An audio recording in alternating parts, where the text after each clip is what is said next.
नमस्कार दोस्तों, आपको इस वीडियो में बताएंगे कि संस्कृत के विद्वान, 22 भाषाओं के ज्ञाता, 200 से अधिक पुस्तकों के लेखक और पद्म विभूषण सम्मान से अलंकृत हैं। ऐसे शख्स जिनका यह संक्षिप्त में परिचय है, वह हैं जगत गुरु रामभद्राचार्य महाराज। इन्होंने कई सारी भविष्यवाणी की, जैसे कि 22 जनवरी को जब राम लल्ला के प्राण प्रतिष्ठा हो रहे थे 2024 में ही, तो फिर प्रतिज्ञा को उन्होंने याद किया। उन्होंने शपथ ली थी कि जब तक रामलल्ला अपने मंदिर में विराजमान नहीं होंगे, तब तक अयोध्या में श्री राम कथा नहीं करेंगे। उनका यह शपथ प्रतिज्ञा 22 जनवरी 2014 को पूरा हुआ। इसके बाद 2024 के लोकसभा चुनाव से पहले रामभद्राचार्य ने भविष्यवाणी की थी कि नरेंद्र मोदी तीसरी बार सत्ता में वापसी करेंगे। 4 जून को जब परिणाम आए, तो नरेंद्र मोदी तीसरी बार प्रधानमंत्री बने।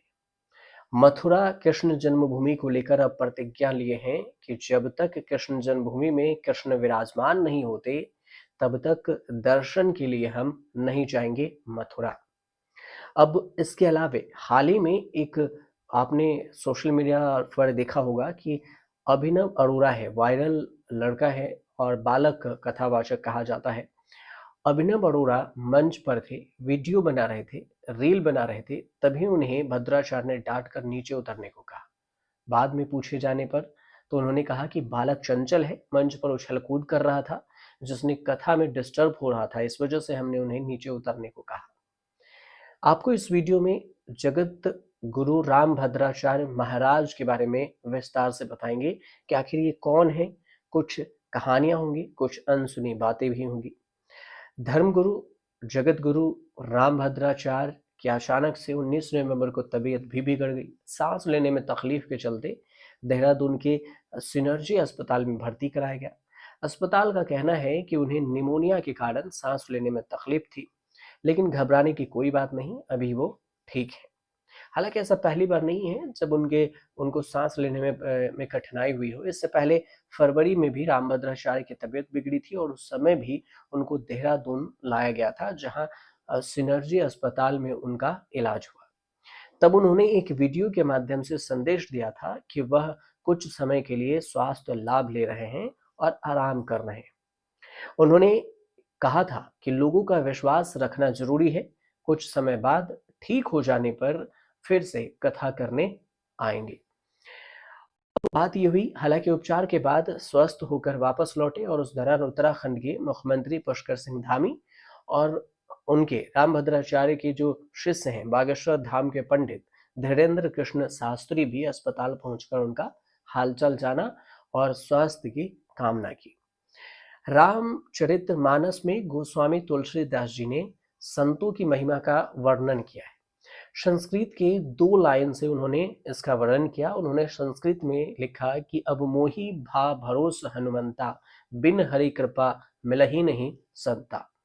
अर्थात कि मुझे अब भरोसा है कि प्रभु की कृपा के बिना संतों को नहीं पाया जा सकता। अब ऐसे संत के बारे में भी जान लीजिए कि आध्यात्मिक गुरु और जन्म से ही सूरदास हैं, लेकिन शिक्षक भी हैं, संस्कृत के विद्वान भी हैं, दार्शनिक मतलब फिलोसफर भी हैं, लेखक भी हैं, संगीतकार भी हैं और गायक भी, नाटककार भी, बहुभाषीविद हैं, 80 ग्रंथों के रचयिता हैं। जगत गुरु राम भद्राचार्य, जो रामानंद स्वामी रामभद्राचार्य इनका पूरा नाम है, जो रामचरितमानस के रचयिता तुलसीदास की स्मृति में चित्रकूट स्थित तुलसी पीठ के संस्थापक भी हैं। उनका योगदान आध्यात्मिक और सामाजिक क्षेत्र में विशेष रूप से सराहनीय है। उन्हें कई श्लोक कंठस्थ याद है और नेत्रहीन होते हुए भी उन्होंने अपनी दिव्य दृष्टि से कई भविष्यवाणियां की, जिसमें कई सारे सत्य भी हुए। जगत गुरु श्री राम भद्राचार्य जी की अगर बात करें, तो फिर केवल 2 माह के थे तब उनकी आंखों की रोशनी चली गई थी।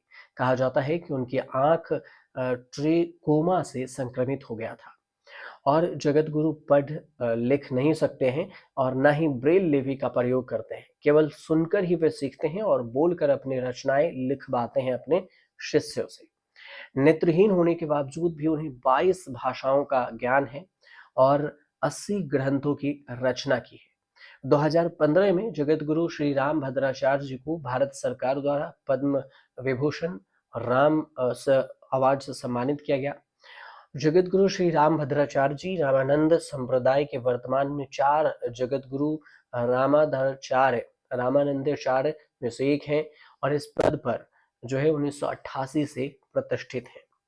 14 जनवरी 1950 को यूपी के जौनपुर के सांडी खुर्द में जन्मे रामभद्राचार्य के पिता पंडित राजदेव मिश्र, मां शची देवी मिश्र सरयू पारीण ब्राह्मण परिवार में मकर संक्रांति के दिन 1950 में इनका जन्म हुआ।